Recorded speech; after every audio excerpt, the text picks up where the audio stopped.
বন্ধু, welcome back to my channel again.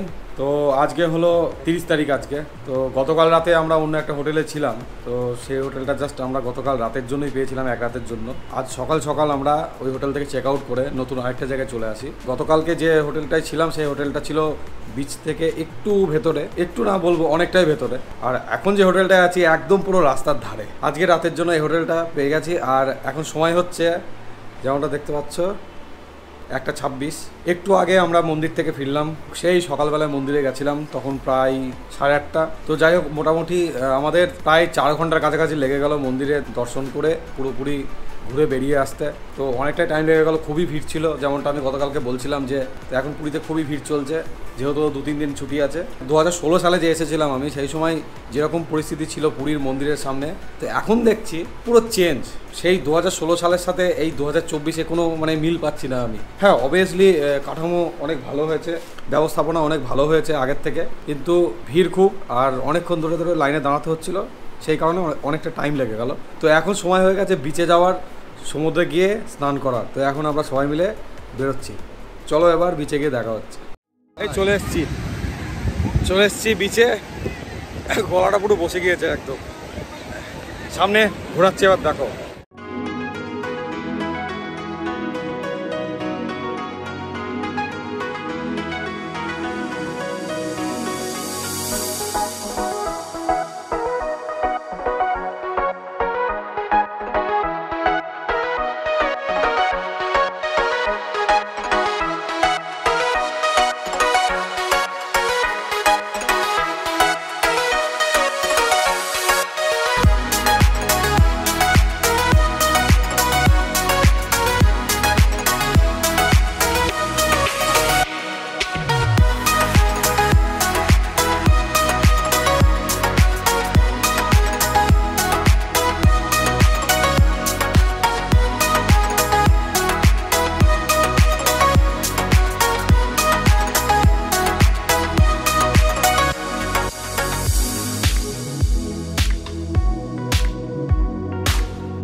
তো ঘড়িটা এখন শেষ, গলার অবস্থা পুরো শেষ, চিল্লিয়ে। ঘড়িটা এখন বাজছে অলমোস্ট 4টে, বিকেল 4টে বেজে গেল। এখনও বসে আছি, কারণ দেরিতে শুরু করেছি, তাই দেরি করে ফিরছি হোটেলে। দুপুরের এখনো খাওয়া দাওয়া হয়নি, এইবার গিয়ে খাওয়া দাওয়া করবো আমরা। আজকের মতো কোর্স কমপ্লিট আমাদের। রাহুল এখনও আছে বিচে, আমি আর সৌরভ তাড়াতাড়ি যাচ্ছি এখন রুমে। সামনেই হোটেল আমাদের, ওই যে এটা হলো আমাদের হোটেল, পুরী হোটেল। তো এখানে আমরা আছি আজকের রাতটা। যদি ইচ্ছা হয়, যদি সেরকমভাবে টাইম হয় তাহলে এক্সটেন্ড করব, যদি অসুবিধা হয় তাহলে এক্সটেন্ড করব না। কালকে সকালই বেরিয়ে যাব। আজকে গোপ্রোর ভালো মতো ওয়াটারপ্রুফ টেস্টিং হয়েছে। সিরিয়াসলি গোপ্রো ভাই মানতেই হবে, সেই থেকে এতক্ষণ ধরে কন্টিনিউ জলে ভিজিয়েছি, এখনও অবধি রেকর্ড করছে। তার মানে বুঝতে পারছো তো বন্ধু, ঘড়িতে এখন বাজছে রাত 8:10। আমি আর সৌরভ ভাই আসলাম বিচে, একটু আগে এসেছি আমরা। তার আগে খাওয়া দাওয়া করতে করতে তো অনেক লেট হয়ে গেল। আর সন্ধ্যেবেলায় আমরা মার্কেটে ঘোরাঘুরি করে বাড়ির জন্য কিছু কেনাকাটা করলাম, এবং তার সাথে কিনলাম কাকাতোয়ার গজা। এইসব কেনাকাটা করে রুমে ফিরতে একটু লেট হলো। এইবার বিচের ধারে একটু বসে আছি, সামনেই সমুদ্রের ঢেউগুলো এসে ভাঙছে।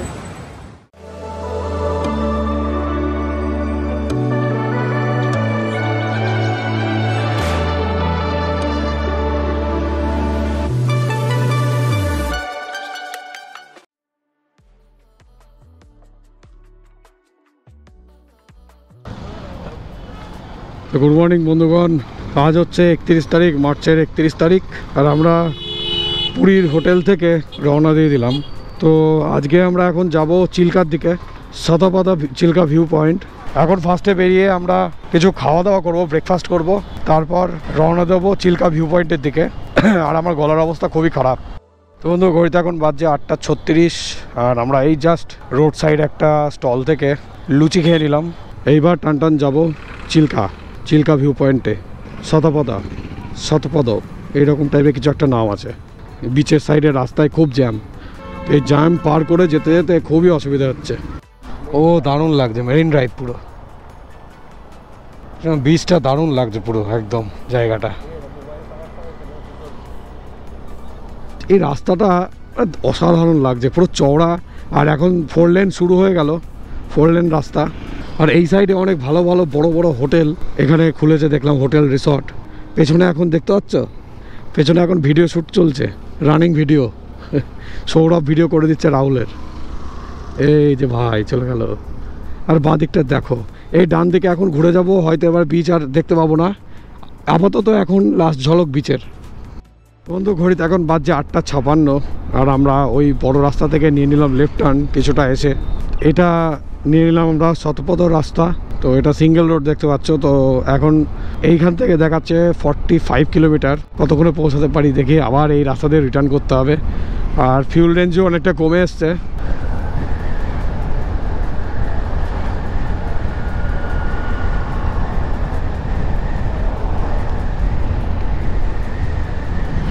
তো বন্ধু টাইম হচ্ছে এখন 10:10, আর আমরা এখন এগিয়ে চলেছি চিল্কার দিকেই। ও সামনে এটা আবার কি পুজো হয়েছে, ঠাকুর নিয়ে যাচ্ছে। আচ্ছা, পালকি করে ঠাকুর নিয়ে যাচ্ছে। তো আমাদের একটু টাইম লাগলো, এখানে পেছনে একটু দাঁড়িয়েছিলাম একটা গ্যারেজে। তো রাহুলের গাড়ির একটু সমস্যা হচ্ছিল, সেটা ফিক্স করানোর জন্য গ্যারেজে একটু দাঁড়ানো হয়েছিল। তো তারপরে এখন আবার আমরা রওনা দিলাম। কিছু দূর অন্তর অন্তর যেতে যেতেই কয়েকজন করে পাশাপাশি বাইকে আসছে, বোটিংয়ে সব সেটিং আছে, সামনে বোটিং সেন্টার আছে তো চিল্কাতে। বলছে দাদা বোটিং করবেন, এত এই রেট আছে, ওই রেট আছে, এত ফেসিলিটি আছে, ডলফিন দেখাবে, এইসব বলছে। আমরা বলছি না বোটিং করবো না এই বলে আসছি আমরা। ওরা বারবার এসে আমাদের লেট করিয়ে দিচ্ছে। তো লাস্ট এখন একটা বুদ্ধি কাজে লাগালাম, সেটা হচ্ছে এই সোজা রাস্তা হচ্ছে চিল্কায় গিয়ে শেষ হয়, সোজা যায় ফেরিঘাটে। ফেরিঘাট থেকে গাড়ি পার হয়ে চলে যায় ওইদিকে ব্রহ্মপুরের দিকে। তো আমরা লাস্টে এখন একজনকে বললাম যে আমরা সোজা ফেরি পার হবো, ব্রহ্মপুর যাবো। দেখলাম এইটাতে কাজ হয়েছে, আর পেছন লাগলো না, সে এক বলাতে সে সরে গেল। পাশাপাশি এসে কথা বলছে, গাড়ি আটকে দিচ্ছে, এইরকম করছে। এতে আমাদের অনেক দেরি হয়ে যাচ্ছে। সব সেটিংয়ে কেস, ওটা বোটিং সেন্টার নয়, ওটা সেটিং সেন্টার।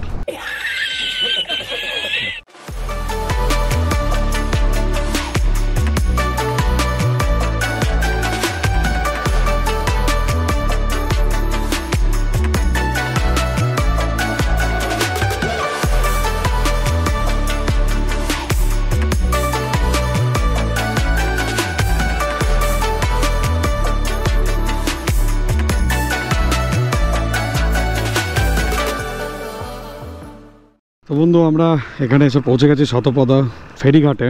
তো এখান থেকে এই যে ছোটো ছোটো নৌকা এবং ভেসেলে করে পার করা, এখান থেকে সেখান থেকে ব্রহ্মপুর যাওয়া যায় এবং হাইওয়েতে ওঠা যায়। তো এখান থেকে ডিস্টেন্সটা কিছুটা কম হয়, আর এখানে খুব রোদ।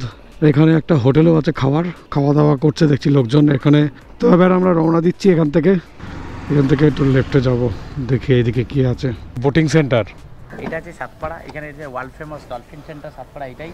এখানে যারা আসে, এখানে একটা বোট নিয়ে গেলে আপনি ডলফিন দেখতে পারবে। চিল্কার মধ্যে একটা আছে ডলফিন আছে, বিশ্ব প্রসিদ্ধ ডলফিন, এখানে ঐরাবাদী ডলফিন দেখা যায়। এই দিকে বোট নিয়ে গেলে আপনি ডলফিন দেখবে, পাখি দেখবে। এখানে একটা আইল্যান্ড আছে যার নাম হচ্ছে সিময়িত আইল্যান্ড। ওই আইল্যান্ড মধ্যে নেমে হেঁটে হেঁটে গেলে সমুদ্র কাছে যাবে। ওখানে সমুদ্র কাছে, সমুদ্র ধারে ধারে লাল কাঁকড়াগুলো ঘুরে, ওইগুলো দেখে চলে আসবে। ওটা 3.5 ঘন্টা প্রোগ্রাম, শুধু ডলফিন দেখতে যাবে। 1 ঘন্টা 1.5 ঘন্টার মধ্যে ডলফিন দেখে, পাখি দেখে চলে আসবেন। সবথেকে ভালো এই প্রোগ্রামটা করুন, যেটা কি 3 ঘন্টা প্রোগ্রাম না। যদি আপনার কাছে টাইম অতটাই নেই, শুধু ডলফিনটা দেখে চলে আসুন, 1-1.5 ঘন্টার মধ্যে ডলফিনটা দেখে চলে আসবে, সবথেকে ভালো। এটাই প্যাকেজটা কত টাকা? 3.5 ঘন্টা লাগবে, এটা 2400 টাকা। কোন দিকটা নিয়ে যাবে? ভিতরে না যাবে কোন দিকে? এই তো সামনে ওই দিকটা। হ্যাঁ। তো বন্ধু ভিডিওতে তোমরা দেখলেই যে কেমন কি আছে রেটগুলো এখানে বোটের। তো বন্ধু ঘড়িতে এখন বাজছে 11:11, আর আমরা আবার ব্যাকে রওনা দিলাম পুরীর দিকে। পুরী হয়ে আমরা যাব কোণারক মন্দিরে। তো আবার এই 50 কিলোমিটার আমাদের যেতে হবে, মানে এই আপ ডাউন মিলে প্রায় 100 কিলোমিটার হয়ে যাচ্ছে। তো বন্ধু সময় হচ্ছে এখন 12:15। চিল্কা থেকে বেরিয়ে পুরীর দিকে অনেকটাই চলে এসেছি। পুরী আর মোটামুটি 17-18 কিলোমিটার মতো বাকি আছে। সেখান থেকে কোণারক আরও 35 কিলোমিটার বাকি। কলা কিনে নিয়েছিলাম পেছন থেকে, কয়েকটা কলা খেলাম আমরা, খোসাগুলো এখানে পড়ে আছে। এইবার সবাই মিলে রওনা দেবো। ঘড়িতে এখন বাজছে 2:38। আমরা জাস্ট এই পেছনে একটা ধাবা থেকে খাওয়া দাওয়া করে এই জাস্ট বেরোলাম। লম্বা একটা রেস্ট হয়ে গেল, এইবার রওনা দিলাম কোণার্কের উদ্দেশ্যে। সেখানে ভিজিট করে আমরা সোজা বেরিয়ে যাব ভুবনেশ্বর। আজকে রাতে ভুবনেশ্বরই থাকবো। তো এইমাত্র পেছনে বোর্ডে দেখলাম একটা জায়গায় সাইনবোর্ডে দেওয়া আছে ডিয়ার ক্রসিং জোন, মানে হরিণের চলাচলের রাস্তা। এই যে আবার আরেকটা দেখা গেল। তো বন্ধু, সামনের ভিউটা কি তোমরা দেখতে পাচ্ছ? একবার দেখো। রাস্তার ওপারে যাচ্ছি, দেখাচ্ছি তোমাদের ভালো করে। এত কিলোমিটার কভার করে এসে আবার দর্শন পেয়ে গেলাম বে অফ বেঙ্গলের। দেখো একবার সামনে, এই মিডিলে একটু আইল্যান্ড টাইপের হয়ে গেছে এটা। আর ওই পারে পুরো সমুদ্র, ওইখানে দেখা যাচ্ছে ঢেউ খেলছে সমুদ্রের। আর ভাইরা সব ছবি তুলছে, এখন ব্যস্ত।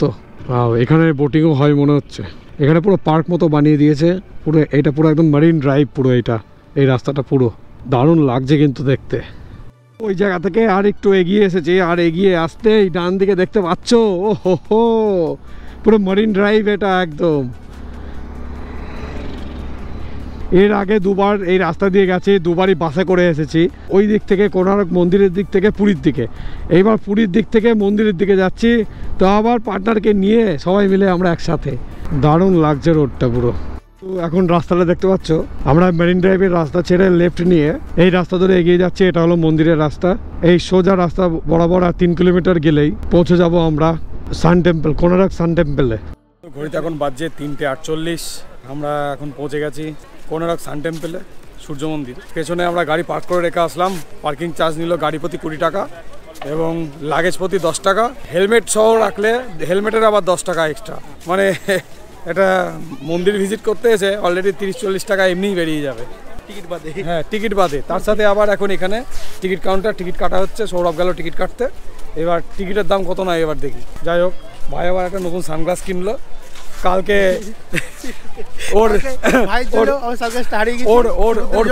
ওর পুরনো সানগ্লাসটার ইচ্ছা হয়েছে সমুদ্রে ডুব লাগাবে, তাই ওর কথা অমান্য করে সমুদ্রে ডুব মেরেছে। এই কারণে এই অবস্থা। ভাই সেই শোক ভোলাতে না পেরে এখন সেই রকমই আরেকটা সানগ্লাস নিয়েছে, একই কাটিং এর। একদম একদম দাবাগি।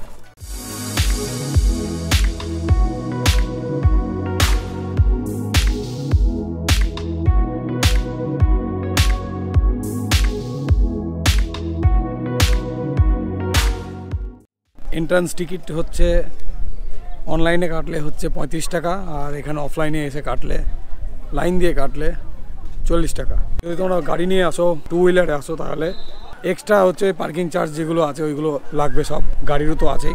তো সময় হয়েছে এখন 4:16। তো আমরা এখন ঘুরেই বেড়াচ্ছি সেই দিকে। তো এই জায়গায় এটা নিয়ে আমার 3বার আসা হলো আর কি। রাহুল ওইদিকে ছবি তুলতে ব্যস্ত, তাই আমি আর সৌরভ আসলাম। একটু এইদিকে ছাওয়ায় হেঁটে বেড়াচ্ছি। সূর্য চলে গেছে মেঘের আড়ালে, একটু একটু উঁকি মারছে। সূর্যের তাপ অনেকটাই কমে এসছে। 4:18 বাজে, এর মধ্যে কমে এসছে।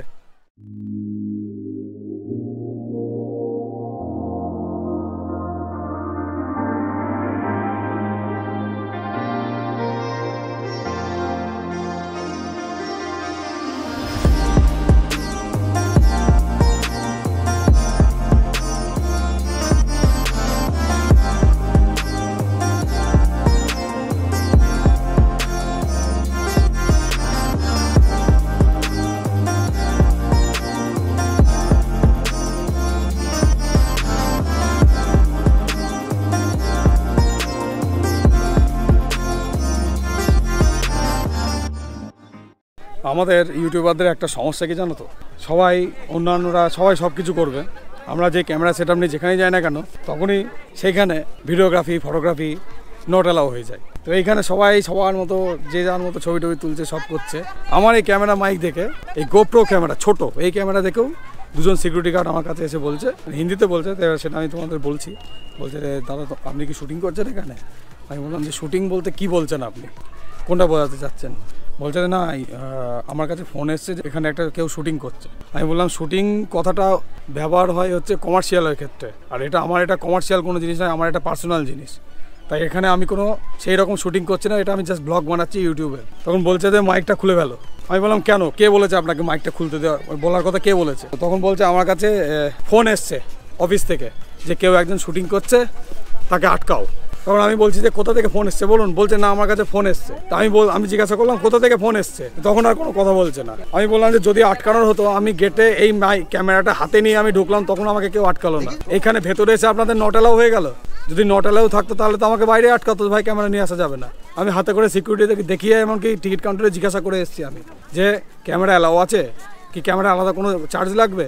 বললেন না আলাদা কোনো চার্জ লাগবে না, সব অ্যালাউ আছে। ভেতরে এসে নট অ্যালাউ, যত রাজ্যের সব ইয়ার্কিবাজি।